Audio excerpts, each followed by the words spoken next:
Bonjour à tous, bonjour à toutes. Nous sommes le lundi 12 octobre 2020. Nous sommes de retour dans ce studio, mais nous sommes de retour masqués car Paris est en alerte maximale. Donc nous aussi, hélas, nous sommes en alerte maximum. Aujourd'hui, avec Khadija Zerouali de la rédaction. Salut Khadija, une émission spéciale consacrée à McDonald's ou comment le management de la terreur a cours dans de trop nombreux restaurants français de ce fast-food le plus populaire du monde. Bienvenue dans À l'air libre, épisode 17, saison 2.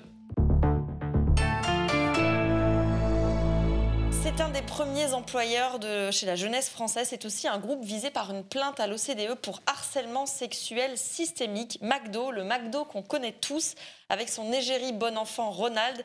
McDo est-elle une enseigne sexiste, raciste, homophobe? Travailler à McDo vous expose-t-il à des comportements sexistes, voire à des agressions sexuelles? Khadija, tu as enquêté. Ton enquête menée en partenariat avec le site Street Press raconte l'enfer vécu par de nombreuses salariées, car il s'agit essentiellement de femmes, des salariés victimes de violences sexistes et sexuelles. Et pour en discuter, Myriam, bonjour. Bonjour. Vous êtes l'une des porte-paroles du collectif McDroit, composé de salariés et d'ex-salariés qui luttent contre les discriminations et le harcèlement à McDo. Vous y avez travaillé en 2019. Et en duplex, depuis New York où vous habitez, Nicolas Allen, bonjour. Bonjour. Vous êtes syndicaliste, directeur des affaires internationales pour le syndicat nord-américain SEIU. Ensemble, on va décortiquer le système McDo. Si l'un ou l'autre vous voulez réagir au cours de l'émission, n'hésitez pas, Nicolas, vous levez la main et vous avez la parole. Mais d'abord, Khadija, ton enquête. Avec Street Press, vous avez enquêté plusieurs mois et recueilli 78 témoignages. Vous documentez un quotidien fait de sexisme, d'homophobie, de racisme et parfois même d'agression sexuelle. D'abord, comment est-ce que vous avez travaillé ensemble ? Alors, il y a quelques mois, on a eu rendez-vous avec des membres du collectif McDroit qui étaient déjà en train de faire ce travail en fait, de recensement, de témoignages de victimes de violences sexistes et sexuelles, mais aussi de propos à connotation sexuelle en général, de racisme, d'homophobie, de grossophobie. Et donc, on a décidé avec mon collègue de Street Press, Quentin Muller, tous les deux, on avait déjà travaillé sur des questions relatives à McDonald's, d'enquêter aussi de notre côté, en plus de leurs témoignages. Donc, eux, ils ont réussi à récolter 40 témoignages, ce qui est énorme.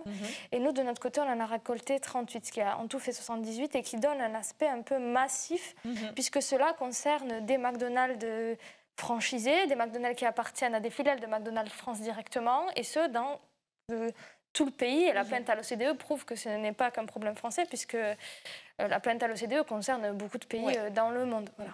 On va y revenir. Qu'est-ce que, en gros, ton enquête, elle est faite de 3 volets. Il y a une très grosse enquête avec beaucoup de témoignages. Il y a une enquête qui fait un focus sur un franchisé à Nîmes. Et puis, il y a un papier plus analytique sur comment tout ça est organisé pour verrouiller la parole. 3 enquêtes, donc je le dis à lire sur Mediapart. Et pour ça, il faut vous abonner si vous le pouvez, bien sûr. Mais en résumé, qu'est-ce que tu as découvert au cours de cette enquête ? En fait, on a découvert un problème qui semble être systématique à McDonald's. Alors, on aurait pu dire les violences sexistes et sexuelles dans une société patriarcale, dans le domaine du travail, notamment de la restauration rapide, c'est global et ce n'est pas qu'à McDo. Sauf que nous, ce qu'on a trouvé lors de notre enquête et qui a appuyé en fait la plainte qui a été posée à l'OCDE et les mouvements qu'il y a eu à Chicago, dont Nicolas Allen pourra nous parler, c'est que systématiquement, sur tous les cas que nous avons étudiés, et j'insiste sur vraiment tous les cas, la direction soit ne fait rien, soit protège en fait le salarié, qui souvent est un salarié dans la hiérarchie, donc un manager, un directeur, un franchisé, qui harcèle, qui agresse ou qui viole, en tout cas selon les propos que nous, on a recueillis. Voilà. Donc ça, on va y venir dans un cas que tu racontes dans un des papiers, on va voir le témoignage. Mais avant, Myriam, vous avez travaillé à McDo. C'est quoi le quotidien d'une travailleuse à McDo ? Le quotidien d'une travailleuse à McDo, c'est de cuisiner, mais aussi des relations avec, des relations plus ou moins amicales et professionnelles avec les autres salariés. Après, là, on l'a vu dans les témoignages qu'on a récoltés, parfois ça peut amener à du harcèlement, à des agressions. et pas toujours des conditions de travail qui sont saines et qui protègent l'employé. Alors justement, donc parmi les victimes que tu cites dans ton papier, Khadija, il y a Laure. Laure, elle est étudiante en région parisienne. Elle travaille chez McDo depuis 2 ans. Elle a accepté de témoigner de façon anonyme pour ne pas être reconnue par sa hiérarchie. Elle est venue ici à Mediapart. Tu l'as rencontrée avec Célia Mebroukine. Elle raconte l'ambiance de travail avec son manager. Avec un des managers, ça a été un peu compliqué les rapports. Je sentais qu'il avait des remarques, des gestes, juste des regards aussi très déplacés vis-à-vis des équipières. Moi, je sais qu'à un moment donné, il est venu me dire, parce que j'avais changé de coupe, c'est quand qu'on baise, un truc comme ça. Donc c'est assez cru quand même. Un peu, oui, surtout en plein milieu du service. Quand je savais que c'était lui le manager, je commençais un petit peu à me dire que ça allait être compliqué de réussir à rester concentrée sur ce que je faisais, sachant qu'il était à côté, qu'il faisait des remarques, même pas forcément sur moi, mais je veux dire, sur d'autres personnes, sur les équipiers, sur les clients qui étaient déplacés, qui n'avaient pas lieu d'être. Et du coup, ça créait vraiment, ça me mettait vraiment dans un stress à l'idée d'aller travailler avec lui. Un manager qui va au-delà des propos déplacés. Laure raconte que son manager l'a violée lors d'une soirée entre collègues. Quelques mois après que je suis arrivée, quand on se retrouvait en petit groupe avec les autres équipiers, à un moment donné, il est devenu très insistant. Et voilà, et ça devenait très compliqué à gérer parce que je ne savais pas comment lui dire non puisque c'était mon manager. Et parce que du coup, je me disais, si je refuse quelque chose, il va se venger au travail. Si j'accepte, dans tous les cas, je suis foutue. Parce qu'il aurait un truc contre moi, je ne sais pas. Je ne savais pas trop comment réagir vis-à-vis de lui. Il y a un soir où il se montre particulièrement violent. Je ne vais pas vous faire raconter le détail, mais est-ce que vous pouvez me raconter très brièvement la soirée et ce qui s'est passé après? Donc du coup, la soirée, on était pas beaucoup d'équipiers du McDo qui se sont retrouvés après la fermeture avec donc du coup le manager pour faire une petite soirée, on va dire. Et puis donc du coup, on est allé chez une collègue et à un moment donné, je me retrouve toute seule avec lui et il commence à devenir très insistant. Et j'ai beau lui dire que non, que je veux pas, que moi j'ai un copain, lui il a une copine et que dans tous les cas, je me voyais pas faire ça, que je n'en avais pas envie. Et il a quand même insisté et au final, j'ai pu trouver la force de le repousser et du coup après, j'ai pas... Pour mettre des mots sur ce qui s'est passé, ce qui se serait passé, c'est un viol. Vous revenez au restaurant, vous devez travailler avec lui. Comment ça se passe? Je sentais que j'étais mal à l'aise, mais je mettais pas des mots sur ce qui est arrivé. J'y pensais, mais sans vraiment réussir à mettre un mot sur ce qui s'était passé. Donc du coup, j'étais toujours très mal à l'aise, très gênée. Je remarquais qu'il était toujours aussi insistant. Donc du coup, je sais pas s'il attendait une suite ou je sais pas quoi. Mais j'arrivais pas à mettre des mots vraiment sur ce qui s'était passé. Donc du coup, j'arrivais pas à travailler correctement face à lui, j'étais toujours très gênée. Et du coup, c'était pas facile à ce moment-là de travailler, de se retrouver face à lui sans savoir quoi lui dire. Face à sa gêne, sa hiérarchie ne fait pas grand-chose. À un moment donné, ça devient trop insupportable pour vous de travailler avec lui.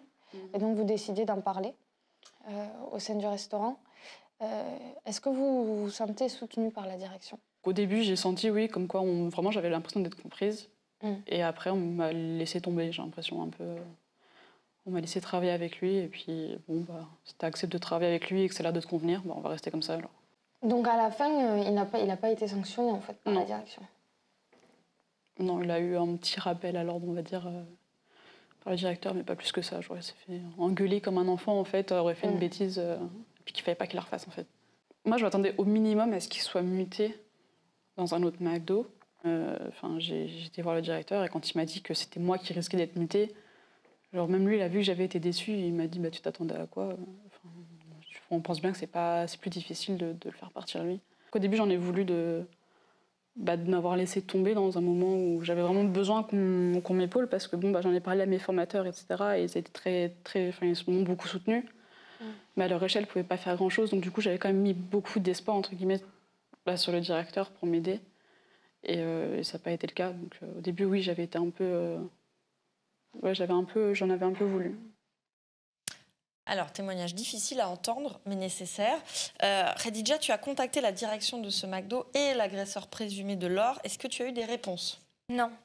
J'ai contacté à de très nombreuses reprises le directeur du restaurant, puisque dans mon article, je fais état d'une réunion qui aurait eu lieu entre Laure, le manager qui l'aurait violée, une autre de ses salariés, le directeur. Et durant cette réunion, il aurait dit « Désolé de t'avoir violée ». Et le directeur n'aurait rien fait, donc pas de sanction. Donc j'ai essayé de le contacter pour savoir pourquoi il n'avait pas agi. Il n'a jamais répondu à mes sollicitations malgré mes nombreux appels. Et pour le manager qui est donc accusé de viol, il a d'abord accepté de me rencontrer, puis il s'est rétracté et donc je ne l'ai jamais vu. Finalement. Donc là, on a le cas d'une personne qui se dit victime de son manager avec une direction de restaurant qui n'agit pas vraiment. Le manager, depuis, a quitté le McDo pour un meilleur poste dans un autre restaurant qui n'est pas un McDo. Et on a, par ailleurs, des personnes qui ne répondent pas à tes questions. Myriam, qu'est-ce que ça vous inspire, ce cas ? Moi, ça fait écho aux nombreux témoignages dont on a entendu, qu'on a recueillis.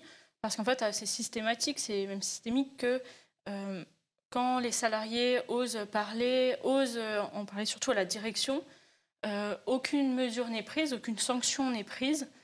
Et face à un peu ce mur, en fait, les salariés sont vite poussés à démissionner, voire parfois sont harcelés en fait, et prennent un retour de bâton sur le fait qu'elles osent parler.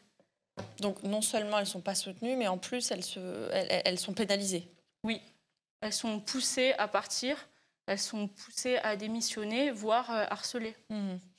Je précise que Laure n'est pas la seule dans ce restaurant précis à s'être plaint de ce manager en particulier.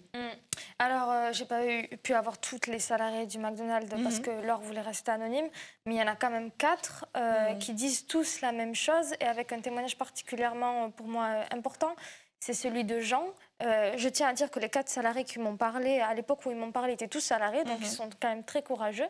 Laure travaille toujours dans le McDonald's. Et Jean, qu'est-ce qu'il dit ? Il dit aux blagues et aux propos placés, tout le monde répondait par un sourire gêné. Et je n'ai rien fait, en ne faisant rien, j'ai participé au système. Et il s'en excuse comme ça publiquement, d'abord auprès de Laure, puis après publiquement. Et je trouvais ça intéressant, ce système dans lequel on se tutoie, on est tous copains-copains, on est tous jeunes, qui permet en fait le non-respect du code du travail et des abus comme on a pu le documenter dans nos enquêtes. Je vous vois acquiescer, Myriam, à cette espèce d'ambiance semi-amicale, semi-professionnelle. C'est ça qui est problématique ? Oui, en fait, ce qui est promu par McDonald's, c'est une ambiance familiale où tout le monde s'entend bien, tout le monde se connaît, on va faire des soirées ensemble, organisées parfois par McDonald's aussi, et où du coup il peut se passer plein de choses, mais aussi qui incite les victimes à ne pas parler parce qu'il ne faudrait pas entacher l'image de l'autre personne, il ne faudrait pas impacter sa carrière ou sa vie. Votre collectif est né il y a quelques mois. Pourquoi l'avoir fondé ? On l'a fondé parce qu'on était plusieurs, on était nombreuses même à être salariés ou ex-salariés, à avoir vécu ou être témoins d'actes, d'agissements sexistes, racistes, homophobes, grossophobes, des actes de discrimination. Et donc, on l'a créé aussi pour s'épauler face à ces situations qui sont violentes à vivre et aussi pour essayer de faire changer les choses et que ces agissements cessent. Alors, pour essayer de faire changer les choses, ce week-end, vous êtes allé coller des messages entendus à McDo. Des messages, il y en a là pour tous les mauvais goûts. Des messages grossophobes. Ah, elle est là la grosse, on va pouvoir s'amuser. Des messages sexistes. T'as les mêmes seins que ma meuf, tu dois être bonne à baiser. Des messages racistes. Le franchisé a commencé à dire on va blanchir tout ça et à virer les Noirs et les Arabes. Ou encore, celui-ci est pas mal, mais un peu de mascara, t'es blonde, on voit pas tes cils, ça fait cancéreux. Le cancer, ça n'a jamais donné l'appétit aux clients. Vous avez posté tout ça sur Twitter avec un énorme succès, plus de 12 000 retweets en 2 jours. Vous aviez déjà recueilli des dizaines de témoignages avant ce collage et ce tweet, mais depuis, je crois que ça explose. Oui, maintenant, en fait, les personnes, en retweetant, témoignent elles-mêmes de vécu à McDonald's. Et donc, on peut se rendre compte que les 80 témoignages qui ont été recueillis, en fait, peuvent même être augmentés avec ces nombreux tweets qui vont du racisme, avec des propos racistes sur des personnes qui sont racisées, asiatiques, et dont on dit qu'elles sont chinchong. Ou des messages grossophobes ou sexistes sur des propositions sexuelles non consenties. Qu'est-ce que vous demandez à McDonald's ? Nous, on demande tout d'abord déjà à être entendu par rapport à ces agissements. Entendu, c'est reçu par quelqu'un de McDo France, par exemple ? Oui, ça pourrait commencer par avoir un rendez-vous avec eux pour en discuter. Après, on a un certain nombre de propositions, de revendications, comme le fait d'avoir une cellule d'écoute et de lutte contre les discriminations, des référents qui soient formés et surtout de former également tout le personnel. C'est ces 3 de nombreuses revendications qu'on a et qui font sens au regard des discriminations qui sont actuellement présentes au McDonald's. Alors, on finira par dire leur position vis-à-vis de tout ça, parce qu'ils ont répondu sans répondre, on va y revenir, mais eux disent qu'ils ont déjà des protocoles et d'enquête interne. Je vous vois lever les yeux, je ne vois que ça de votre visage, parce que vous êtes masqué, mais ils disent qu'ils ont des processus d'enquête interne, et puis ils disent aussi, mais bien sûr que nous, on a une charte, on a... des valeurs anti-discrimination, etc. Vous répondez quoi à ça? Alors moi, du temps où j'ai travaillé à McDonald's, jamais on m'a parlé de référente, jamais on m'a parlé de cellule d'écoute. Et en fait, c'est le cas de la majorité des personnes dans les McDo. Si je ne peux pas dire tout le monde, en fait. C'est-à-dire qu'on ne nous présente pas les possibilités en cas d'agression, en cas de discrimination. Et en fait, il n'y a pas de possibilité actuellement réellement d'en parler et de savoir que cette parole va être prise avec bienveillance, avec des agissements derrière pour protéger ses salariés. Donc, vous estimez que McDo ne fait pas assez, mais vous estimez même plus que ça, puisque en mars, vous colliez, comme les collages contre les féminicides, vous colliez ceci: manager, agresseur, McDo complice. Complice, c'est encore plus que ne rien faire. Complice comment, d'après vous? En fait, on se rend compte déjà que McDo ne respecte pas la loi par rapport à ce qu'un employeur est censé faire pour prévenir ce genre de situation. Et prendre des mesures lorsque ça a lieu quand même, complice parce que face aux nombreuses paroles, aux nombreuses victimes qui osent parler, personne n'agit pour les protéger, donc dans cette logique de ce qu'impose la loi aussi. Nicolas Allen, vous aux États-Unis, vous êtes aux États-Unis où il y a déjà une affaire McDo depuis 2 ans. En 2018, des manifestations ont éclaté dans plusieurs États américains, ici à Chicago. Des manifs pour dire non au harcèlement sexuel dans les McDo. Vous, Nicolas Allen, qui est américain, qui vivez aux États-Unis, comment est-ce que vous voyez ce qui se passe là en France et dont on parle sur ce plateau? Déjà, je veux souligner que ces témoignages sont vraiment accablants, quoi. C'est difficile à entendre, même si ça fait, comme dit Myriam, écho à tout ce qu'on entend de plein de salariés de McDo dans plein de pays. Donc déjà, je tiens à saluer le travail du collectif en France qui a pu faire lumière sur ces pratiques en France. Moi, en tant que syndicaliste américain, je travaille depuis un certain temps sur la construction d'une alliance internationale de travailleurs McDonald's et dans la restauration rapide en général. Et donc, ces histoires, je les entends dans plein de pays. En effet, aux États-Unis, quand le mouvement MeToo a vraiment commencé il y a 2 ans, c'est à ce moment-là qu'on a commencé à vraiment être plus à l'écoute de salariés dans la restauration rapide, notamment chez McDonald's. Et ce qu'on a très vite constaté, c'est que des incidents comme celui dont a parlé Laure et les autres incidents qu'on a vus en France, là, étaient très répandus aux États-Unis. Il inclut des cas de viol, il inclut des cas d'assaut physique, de harcèlement très grave, de discrimination raciale aussi. Et tout ça, la direction le niait et en effet ne faisait rien. Et en plus, prenait des représailles vis-à-vis des salariés qui se plaignaient. Donc une situation très grave. Bon, face à cela, on a apporté plainte au nom de 50 survivantes. On appelle ces gens-là des survivants. Et donc ces plaintes sont maintenant dans le système judiciaire américain.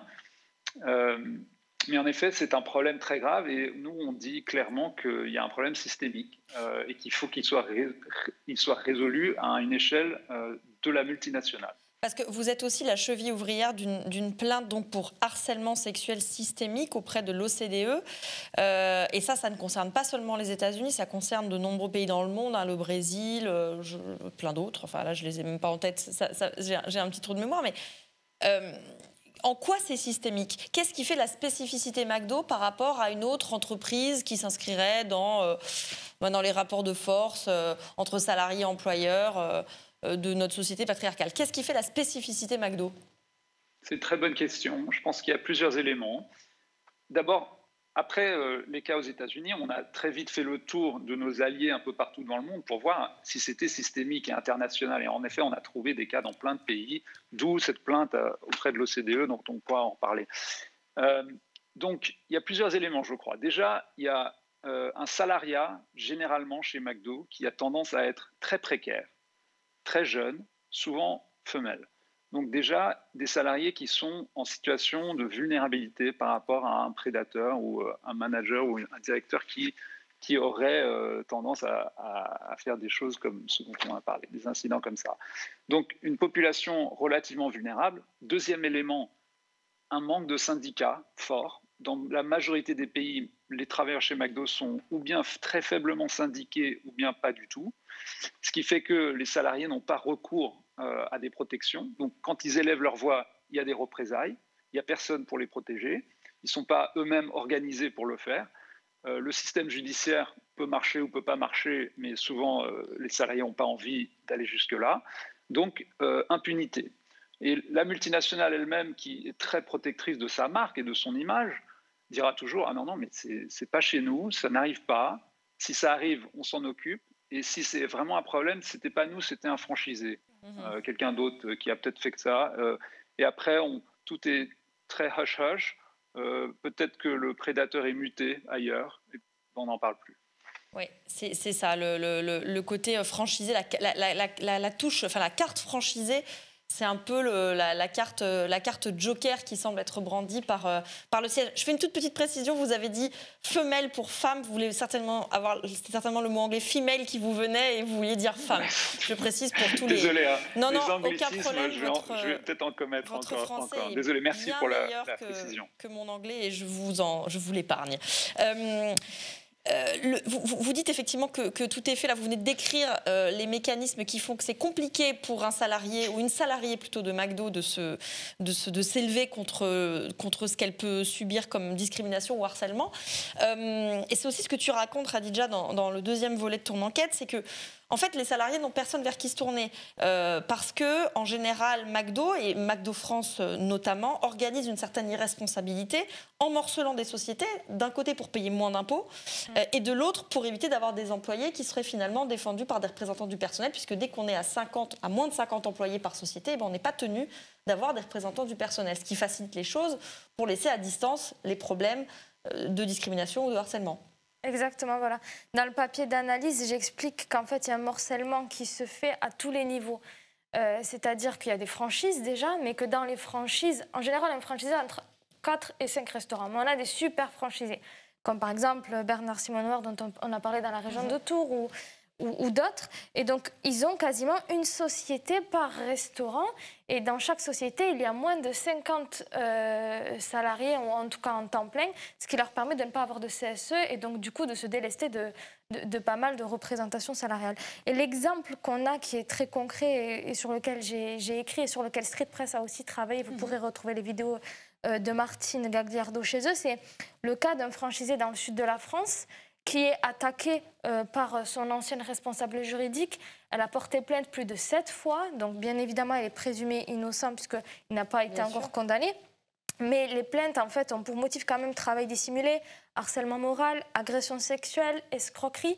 Et en fait, ce qu'elle dit, c'est que le problème, c'est plus que quand elle a voulu se retourner vers McDonald's, puisqu'il n'y a pas personne au-dessus de la franchise que le franchisé, en fait, elle a reçu une fin de non-recevoir. Et d'ailleurs, nous aussi, parce que quand on a contacté le siège régional du Sud et quand on a contacté le siège à Guyancourt en France pour McDonald's France, sur ce cas particulier d'une responsable juridique qui a beaucoup souffert lorsqu'elle a travaillé à McDonald's, on n'a pas eu de réponse.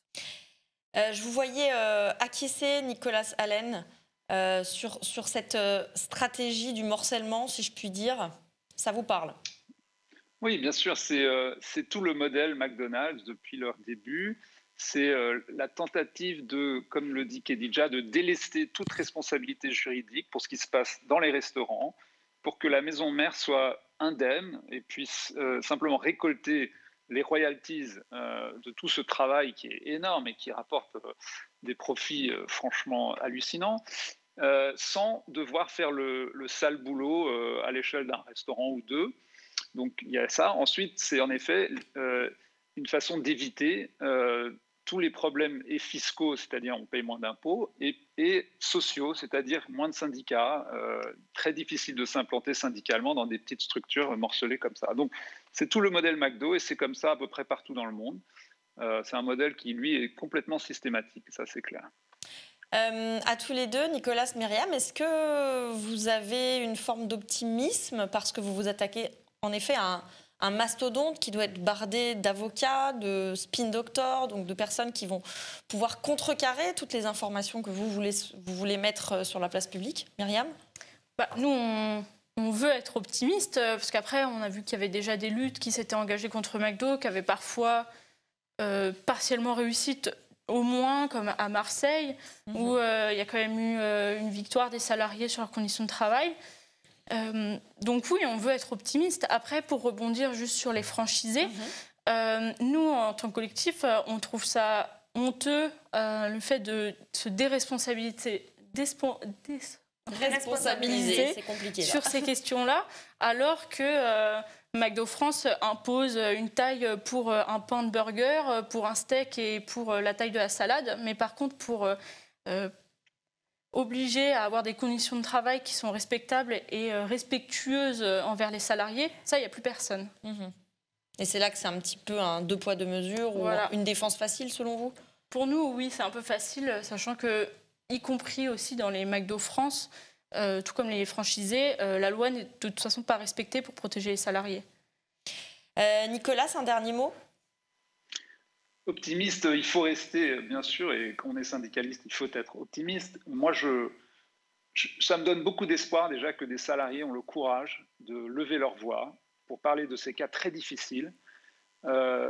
Et donc ça, déjà, c'est extrêmement puissant. Et puis, j'ai bon espoir que au fil des années, notre construction syndicale internationale, parce qu'il y a quand même des gens qui luttent partout dans le monde pour responsabiliser cette entreprise, pour créer des boulots décents dans cette industrie qui est vraiment un bassin d'emploi maintenant pour nos sociétés. Cette construction continue, elle avance et elle continuera. Et en France comme ailleurs, on va devoir construire un rapport de force avec ce géant de la restauration rapide pour créer des emplois décents. Et le respect pour les salariés, évidemment, passe par là. Et c'est là qu'on va arriver un jour. Khadija, tu as adressé des questions précises au groupe McDonald's France. Ils n'ont pas répondu précisément à tes questions, mais nous reproduisons ici une réponse, disons, formelle à ton mail. J'en cite des passages. La méritocratie, l'égalité des chances, le respect de chacun et la non-discrimination sous toutes ses formes sont les clés de voûte des valeurs de McDonald's. Ainsi, conformément à ces valeurs, McDonald's France condamne avec une grande fermeté tout comportement à connotation sexuelle ou sexiste, tout comportement qui porterait atteinte à la dignité des personnes en raison de leur caractère dégradant ou humiliant, et tout comportement qui créerait une situation intimidante, hostile ou offensante. McDo écrit encore « L'enseigne se refuse évidemment à tout commentaire de situation individuelle, d'instruction interne ou juridique qui serait en cours. De la même manière, McDonald's ne peut cautionner que de fausses accusations soient publiquement proférées envers ses collaborateurs », ce qui ressemble à une gentille petite menace. Alors bien sûr, une invitation à venir discuter sur ce plateau a été formulée à McDonald's France, qui a décliné. Dommage. Merci à tous les trois. Khadija Zerouali, ton enquête avec Quentin Muller de Street Press est à lire donc sur Mediapart et sur Street Press. Vraiment, allez la lire, allez lire ces enquêtes, elles sont édifiantes. Myriam, votre collectif va continuer à se battre, le collectif McDroit, pour les droits des salariés de McDo en France. Merci d'être passé dans À l'air libre. Et merci Nicolas Allen sur le front de la plainte à l'OCDE. Bonne journée à New York, le 24h Mediapart.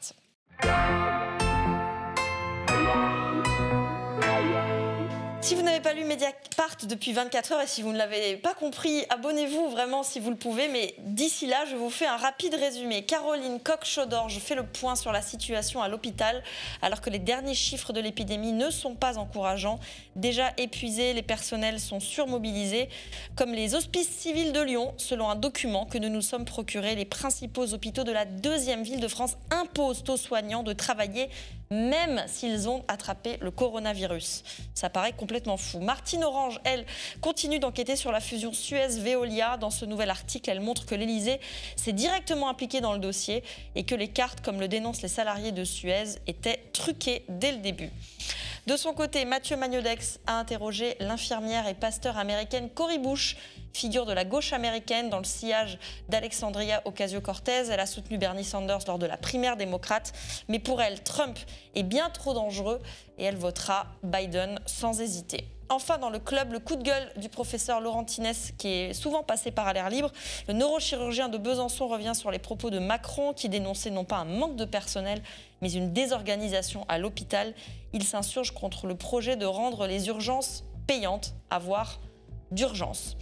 Tribune donc de Laurent Tinès en accès libre, tout comme cette émission rendue possible grâce aux abonnés et ES de Mediapart, toujours plus nombreuses et on vous en remercie. Je le rappelle, nous ne vivons que grâce à vous. Pas de subvention, pas de pub sur Mediapart, alors si vous le pouvez, abonnez-vous. Merci de nous suivre, bonne soirée et à demain.